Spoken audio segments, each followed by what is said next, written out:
एक ऐसा सीन जो शायद आपकी रूह को हिला कर रखती है। एक बेटी अपने बाप के मरने पर व्लॉग रिकॉर्ड कर रही है। फिर एक और वीडियो सामने आती है जिसमें 5 से 6 साल मासूम बच्ची से पाकिस्तान के कुछ यूट्यूबर्स के बारे में पूछा जाता है, लेकिन वो उन्हें नहीं पहचान पाती। पाकिस्तानी यूट्यूबर्स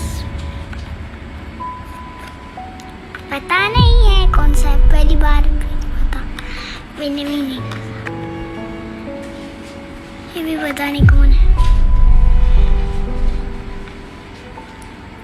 ओ माशाल्लाह, ये मुझे पसंद है, दूसरे भी रहेंगे तभी भी। ये पता नहीं कौन से है, वो 8 पे रखेंगे। ये भी कौन है, क्या क्या रखते हैं, डैश में से पता चलेगा। 6 पे रखेंगे इसको, पता नहीं क्या क्या आ रहे हैं जो मुझे पता नहीं है। हाँ, ये मुझे पता है, डक्की भाई मेरा फेवरेट नहीं है, सब वो थोड़ा फेवरेट है सबसे थोड़ा। ये पता नहीं कौन है, 4 पे रहेंगे। अब आखिरी बच्चा कोई नहीं पता। लेकिन जब उसके सामने पाकिस्तान के फेमस यूट्यूबर्स जो कि फैमिली व्लॉगर्स हैं उनकी तस्वीरें आती हैं और तो अच्छी तरह पहचान पाती है उन्हें और कहती है कि मैंने पसंद करती हूँ और इनकी फ़ैन हूँ। ये दोनों वीडियोस आप लोगों के लिए तो नॉर्मल होंगी, लेकिन मेरे लिए ये नॉर्मल वीडियोस नहीं, क्योंकि हमारी समझ का ये असली चेहरा है। ये चेहरा जो दिखाता है कि हमारी न्यू जनरेशन किस तरफ जा रही है। एक ऐसा रास्ता है जहाँ पर हमारा कल्चर, प्राइवेसी और फ्यूचर बिक रहा है चंद व्यूज की खातिर। पाकिस्तान में फैमिली व्लॉगिंग कोई नया शौक नहीं, एक ऐसा सैलाब है जो हमारी न्यू जनरेशन को पूरी तरह बर्बाद कर रहा है। हर घर, हर गली, हर शहर इसमें डूब चुका है। खाने का टेबल, शॉपिंग मॉल का एक ट्रिप, घर की लड़ाई, माँ का रोना, हत्ता कि अपने बाप की मौत, सब कुछ रिकॉर्ड किया जाता है और दुनिया के सामने चंद पैसों की खातिर डाल दिया जाता है। आप इस टाइटल को देखो और खुद ही फैसला कर लो। I slept my wife. और फिर व्यूज लाखों में, मतलब एक पूरे का पूरा मुल्क इस सब को देखने में अपना वक्त बर्बाद कर रहा है। जो कंटेंट ना तो कोई कल्चर देता है, ना कोई इल्म, ना वैल्यूज, सिर्फ एक चीज देता है, एक डोपामाइन का झटका, एक ऐसा नशा एक दफा लग जाए जो फिर बार बार चाहिए। साइकोलॉजिस्ट कहते हैं कि फैमिली व्लॉगिंग प्रॉपर एक ड्रग की तरह, थोड़ी देर के लिए इंसान को एक्साइटमेंट और थ्रिल फील होता है, लेकिन वो इतनी जल्दी ही खत्म हो जाता है। बच्चे जब ये बार बार इनके व्लॉग्स में पैसा और लग्जरी चीजें देखते हैं तो उन्हें अपनी जिंदगी बोरिंग लगती है। नॉर्मल खाना, सिंपल घर और पेरेंट्स की स्ट्रगल सब उन्हें वर्थलेस नजर आता है। इसकी मिसाल मैं यूं दूंगा, जब मैं इस वीडियो की रिसर्च कर रहा था तो मेरे सामने सौरभ जोशी का एक व्लॉग आया जिसके अंदर वो चारों भाई शफल करते हैं अपने रूम्स को। अब वो उनका ये पर्पज होता है कि हम दूसरे के रूम में जाके उसकी चीजें एक्सप्लोर करेंगे और उन्हें एक्सपोज करेंगे। कुनाली जो उसका छोटा भाई है वो प्यूज के रूम में चला जाता है और वहां जाके वो प्यूज की चीजें दिखाता है, जिसमें वो महंगी महंगी परफ्यूम दिखाता है, बोलता है कि ये वाली परफ्यूम ₹1,00,000 की है, ये इतनी की है, कुछ ढेर सारी परफ्यूम्स होती हैं। और दूसरा भाई सौरभ जोशी के रूम में जाता है और उसके 1-2 जूते दिखाता है, लाख रुपए के जूते पड़े हुए हैं। और जो सौरभ जोशी होता है वो अपने साहिल जोशी का बोलता है, बातों बातों में बोलता है कि वो इस घर में नहीं रह रहा, वो हमारे दूसरे घर में रह रहा है। और इन सब चीज़ों से ना मेरे माइंड में एक ही चीज़ चल रही थी, इतनी छोटी छोटी लाइव्स, इतनी छोटी छोटी एज, मतलब इन लोगों के लिए एक नहीं दूसरा घर नॉर्मल है, वो दूसरा भाई दूसरे घर में रह रहा है और इतनी छोटी सी लाइफ, इतना सब कुछ। मैं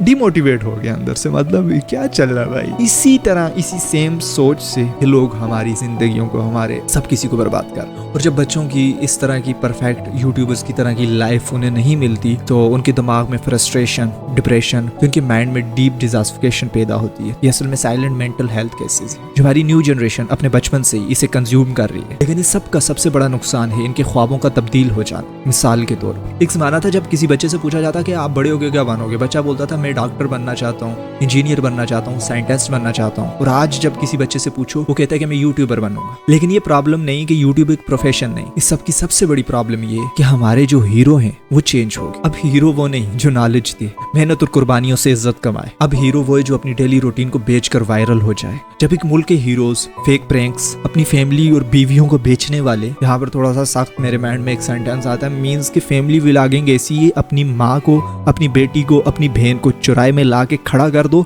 और बोलो ये हमारी बेटी है, ये हमारी बहन है, ये हमारी माँ है, इसके बारे में जो बोलना है, इसे नंगा करना है, जो करना है। तुम्हारी दिल करता है पब्लिक तुम्हारे लिए ये इसे जिस नजरिए से देखना है देखो, ये चौराहे में हमने खड़ी कर फैमिली व्लॉगिंग की ये एक डिफिनेशन। और फिर पब्लिक दरिंदों की तरह, कुत्तों की तरह, गीदड़ों की तरह उस माँ बहन बेटी को नोच के खाती है। और फिर इन्हें जब हजम नहीं होता कि हमारे बारे में किसी ने बात बोल दी, हमारे बारे में ये बोल दिया, वो बोल दिया, पहले खुद ही अपनी माँ बहन बेटी को चौराहे में ला के खड़ा करते हैं, फिर इनसे बर्दाश्त भी नहीं होता।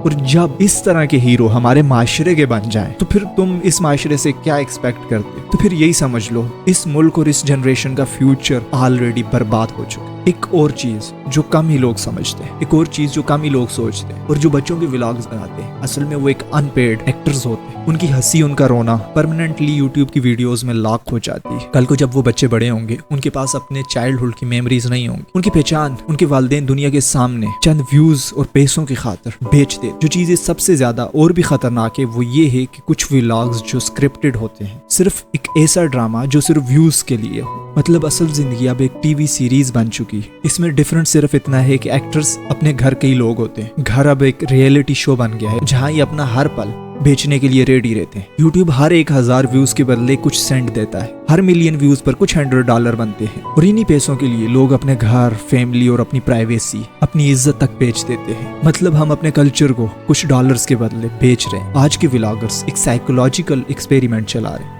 जैसे लेबोरेटरी में चूहों पर टेस्ट होते हैं, वैसे ये व्लॉगर्स हमारी सोसाइटी पर टेस्ट कर रहे हैं। हर दिन एक नया प्रैंक, एक नया इवेंट, एक नए शॉकिंग थंबनेल के साथ, एक नई चीज जो आपकी अटेंशन ग्रैब करे। और हम यहाँ पर वो लेबोरेटरी के चूहे हैं जो अपने डोपामाइन के लिए इनके पीछे पीछे चलते हैं। ये असल में एक मैनिपुलेशन है और इसी वजह से हमारे कल्चर का तब्दील हो जाना और भी खतरनाक है। फैमिली व्लॉगिंग सिर्फ एंटरटेनमेंट का जरिया नहीं, एक नए कल्चर की इन्वेंशन है। वेस्ट के लाइफस्टाइल और उनकी आदतें, उनका शो ऑफ कल्चर सब हमारे घरों में इम्पोर्टेंट हो गया। हमारी अपनी खुद की वैल्यूज और हमारे रस्म और रिवाज सब पीछे रह चुके हैं। हमारी अब नस्ल वेस्टर्नाइज आर्टिफिशियल लाइफस्टाइल को अब नॉर्मल समझने लगी। मतलब ये व्लॉगर्स हमारी इन जड़ों को खोखला कर। और इस सब का सबसे खतरनाक एंगल, साइकोलॉजिस्ट कह रहे हैं कि जो आज बच्चे कैमरे के सामने पल रहे हैं उनका कल एक अजीब होगा। वो बच्चे अपने पेरेंट्स के साथ फिजिकली तो थे, लेकिन असल में वो अपने व्यूअर्स के लिए जी रहे थे। ऐसी जनरेशन को एक नाम दिया गया, डिजिटल ऑर्फेन्स। डिजिटल ऑर्फेन्स वो बच्चे हैं जिनके पेरेंट्स फिजिकली उनके साथ थे, लेकिन उनका बचपन कैमरे के लिए सेक्रीफाइस कर दिया गया। कल जब वो बड़े होंगे तो उनके पास अपने वालिदैन के साथ असल यादें नहीं होंगी, सिर्फ वो मोनेटाइज क्लिप होंगे। अब सवाल ये है, गलती सिर्फ व्लॉगर्स की है या हम सब की? असल में व्यूअर्स के बिना ये कल्चर एग्जिस्ट ही नहीं करता। हर एक लाइक, हर एक शेयर, हर एक सब्सक्राइबर, ये सब मिलकर इन व्लॉगर्स को पावरफुल बनाता। और जब हम अपना वक्त और अपनी अक्ल ऐसे कंटेंट के लिए वेस्ट करते हैं तो असल में हम अपने और अपने बच्चों का फ्यूचर बेच देते हैं। ये सिर्फ व्लॉगर्स की रिस्पॉन्सिबिलिटी नहीं, ये हम सब का सोशल फेलियर है। सोचिए, क्या व्यूज और सब्सक्राइबर हमारे बच्चों की एजुकेशन से ज्यादा इंपॉर्टेंट है? क्या फेम हमारे कल्चर और हमारी इज्जत से ज्यादा कीमती है? कल तक हम प्राइवेसी को प्रोटेक्ट करते थे, आज हम उसी सेल कर।